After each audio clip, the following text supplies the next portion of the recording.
Makassar, 16 April 2020.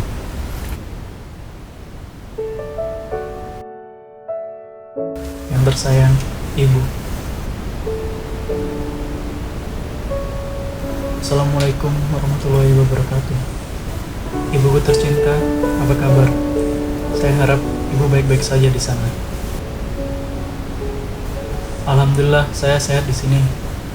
Kemungkinan besar saya tidak bisa pulang Ramadan tahun ini. Bukan karena sibuk dengan pekerjaan, tapi karena wabah virus bernama COVID-19. Tapi tenang Ibu, tak perlu khawatir. Insya Allah saya bisa jaga diri.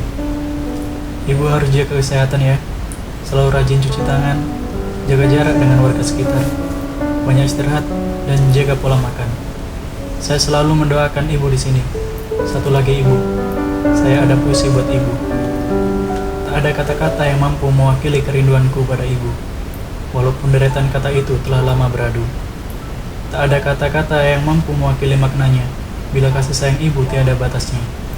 Insya Allah, kalau wabah ini berakhir, saya segera bertemu Ibu. Terima kasih Ibu sayang. Wassalamualaikum warahmatullahi wabarakatuh. Salam sayang anakmu, Yogi Edwin Pradana.